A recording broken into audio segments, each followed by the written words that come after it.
ہم نے بہت سے جن اور انسان دوزخ کے لیے پیدا کیے ہیں. ان کے دل ہیں لیکن ان سے سمجھتے نہیں، اور ان کی آنکھیں ہیں مگر ان سے دیکھتے نہیں، اور ان کے کان ہیں پر ان سے سنتے نہیں. یہ لوگ بالکل چوپایوں کی طرح ہیں بلکہ ان سے بھی زیادہ بھٹکے ہوئے. یہی وہ ہیں جو غفلت میں پڑے ہوئے ہیں. ایک کریٹیکل بات جو آج صبح میرے ذہن میں آئی وہی آپ کے ساتھ شیئر کر لیتا ہوں. قرآن حکیم میں ایک آیت ہے، سورہ الاعراف کی آیت نمبر 179. یہ قرآن حکیم میں چند سخت ترین آیات میں سے ہے، اور اس میں اللہ تعالیٰ کی طرف سے ایک بہت بڑا یونیورسل ٹروتھ اور بڑی ہی ایک ڈینجرس خبر انسانیت تک پہنچائی گئی ہے. اعوذ باللہ من الشیطان الرجیم، بسم اللہ الرحمن الرحیم. وَلَقَدْ ذَرَأْنَا لِجَهَنَّمَ كَثِيرًا مِنَ الْجِنِّ وَالْإِنسِ، اور بے شک جنوں اور انسانوں کی اکثریت ہم نے پیدا ہی دوزخ کے لیے کی ہے. اللہم اجرنا من النار، آمین. لیکن یہ اللہ نے کوئی ظلم نہیں کیا، بلکہ اللہ تبارک و تعالیٰ نے اس کی ریزن بھی بتائی ہے. یہ اللہ کا ایکسپرٹ اوپینین ہے کہ یہ جو انسانیت اور جنات یہاں پہ آباد ہوئے ہیں، ان میں سے الٹیمیٹلی اکثریت دوزخ میں ہی جائے گی. بڑے کم لوگ ہوں گے جو جنت میں جانے میں کامیاب ہوں گے. جو سورۃ العصر میں بھی آیا، والعصر ان الانسان لفی خسر. زمانہ گواہ ہے اس بات پہ کہ ساری انسانیت گھاٹے میں ہے، سوائے ان لوگوں کے جو ایمان لے آئے، نیک اعمال کیے اور نیکی کی تلقین کرتے رہے اور صبر کی تلقین کرتے رہے. اس کے علاوہ پوری کی پوری انسانیت گھاٹے میں. اور دیکھ لیں زمانہ گواہ ہے کہ حضرت نوح علیہ السلام کے مخالفین تباہ و برباد کر دیے گئے، صرف 78 لوگ جو ہیں وہ کامیاب ہوئے. حضرت لوط علیہ السلام کی 2 بیٹیاں ان کے ساتھ بچائی گئیں، ان کی اپنی بیوی بھی اور پوری قوم تباہ کر دی گئی. پوری انسانیت گھاٹے میں چلتی آ رہی، سوائے ان لوگوں کے کہ جو ایمان لے آئیں گے، نیک اعمال اختیار کریں گے اور حق بات کی تلقین کریں گے اور صبر کی.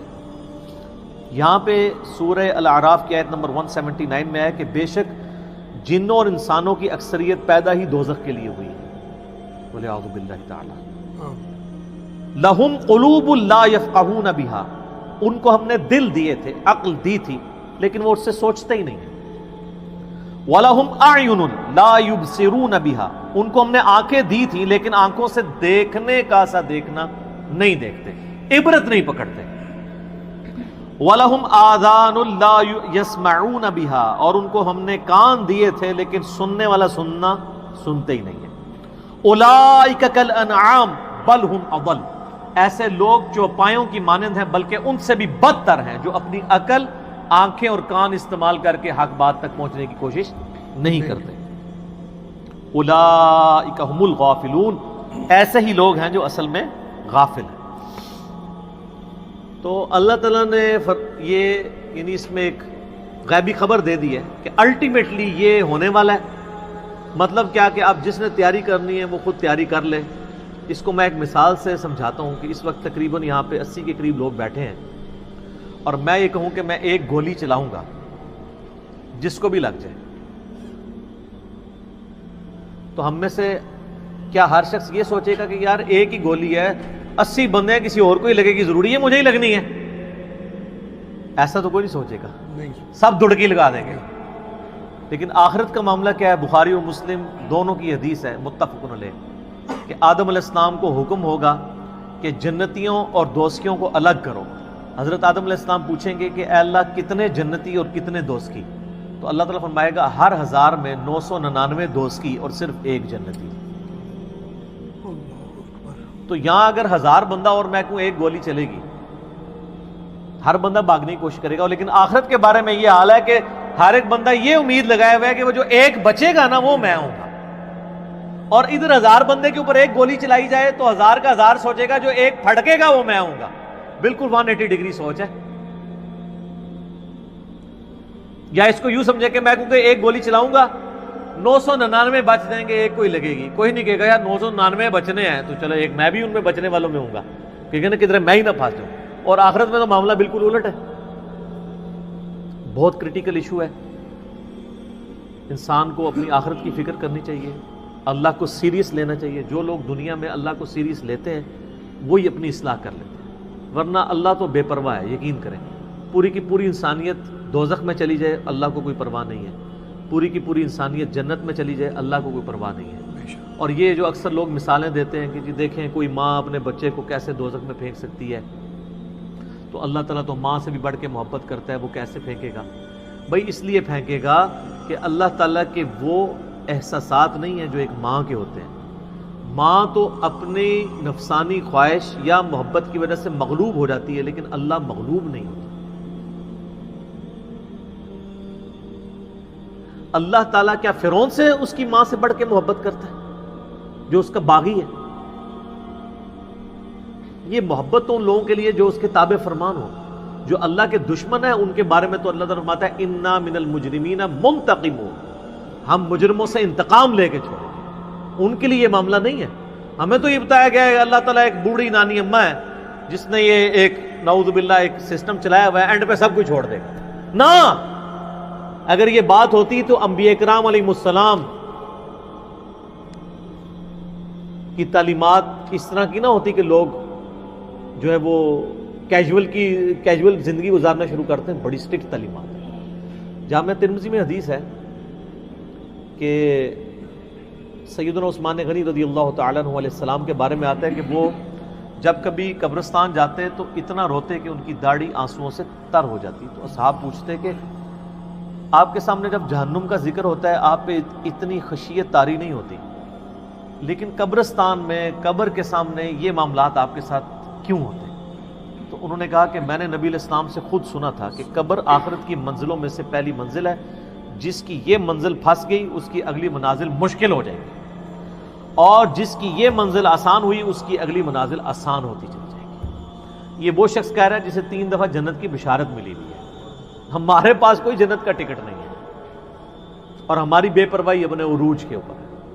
اسی کو پنجابی میں کہا جاتا ہے نا، عقل نہ ہوئے تے موجیں ہی موجاں، عقل ہوئے تے سوچیں ہی سوچاں. جسے عقل نہیں ہوگی وہ موجیں مارے گا کیونکہ اسے پتہ نہیں ہے نا، لیکن جسے عقل ہوگی وہ سوچے گا کہ یار یہ معاملہ تو بڑا خطرناک ہو جائے گا. صحیح بخاری میں حدیث ہے، نبی علیہ السلام نے فرمایا آپ ایک جگہ سے گزرے، کچھ اصحاب آپس میں یعنی ہنسی مذاق کرتے ہوئے ہنس رہے تھے، تو آپ کھڑے ہو گئے. آپ نے فرمایا جو کچھ میں جانتا ہوں نا اگر تم جان لیتے تو بہت کم ہنستے، زیادہ رویا کرتے. بہت سیریس کیس ہونے والا. صحیح مسلم میں حدیث ہے، آپ علیہ السلام فرمایا میں نے ارادہ کیا کہ میں اللہ سے دعا کروں کہ تمہیں عذاب قبر سنوا دے. دکھانے والی تو کہانی ختم سر، سنوا دے. لیکن مجھے ڈر ہوا کہ اگر تم نے عذاب قبر سن لیا تم اپنے مردوں کو دفنا نہیں چھوڑ دو گے، ایسی خشیت تم پہ طاری ہو جائے گی. لیکن یہ اللہ تعالیٰ نے سب کچھ پردے میں رکھا ہوا ہے سر. صحیح بخاری میں حدیث ہے کہ میت جو ہے وہ چارپائی پہ کلام کرتی ہے. نیک میت کہتی ہے مجھے جلدی جلدی میری جگہ کی طرف لے چلو، اور جو بری میت ہے وہ چیخو پکار کرتی ہے کہ مجھے کہاں لے کر جا رہے ہو. اور نبی علیہ السلام کے الفاظ ہیں صحیح بخاری میں کہ زمین و آسمان کی ہر مخلوق اس کی چیخیں سنتی ہے سوائے جنوں اور انسانوں کے، کیونکہ جنوں اور انسانوں کو اللہ تعالیٰ نے غیب کے پردے میں یہ چیزیں رکھی ہیں نا، اسی کے اوپر تو جنت ہے. ان الذین یخشون ربهم بالغیب لہم مغفرۃ واجر کبیر. جو لوگ بن دیکھے اپنے رب سے ڈرتے ہیں ان کے لیے مغفرت ہے اور اجر کبیر ہے. دیکھ کے تو سب نے مان لینا ہے، پھر سر اس سے بھی آگے اگر آپ چلے جائیں، صحیح بخاری میں یہ حدیث موجود ہے کہ جب میت کو سوالات کے جوابات نہیں آتے نا تو فرشتے اس سے پوچھتے ہیں کہ تجھے سوالات کے جوابات جو نہیں آئے کہ کیا معاملہ تیرے ساتھ ہوا؟ تو وہ کہتا ہے میں تو وہی کہتا تھا جو لوگ کہتے تھے، سن سنا کے سننی تم نہیں، پڑھ پڑھا کے سننی نہیں. تو فرشتے کہتے ہیں تو نے خود پڑھ کے سمجھنے کی کوشش کیوں نہیں کی؟ پھر فرشتے اسے ایک گرز مارتے ہیں جس سے وہ زمین کے اوپر بالکل جس کو کہتے ہیں نا پیرلل ہو جاتا ہے، زمین کے خاک بن جاتا ہے. اور اس کی جو گرز کی اگینسٹ اس کی چیخو پکار ہے اس کو جن و انس کے علاوہ تمام مخلوقات سنتی ہے. اگر یہ سن لیں تو ظاہر ہے یہ تو پھر انسان کے بچے نہ بن جائیں.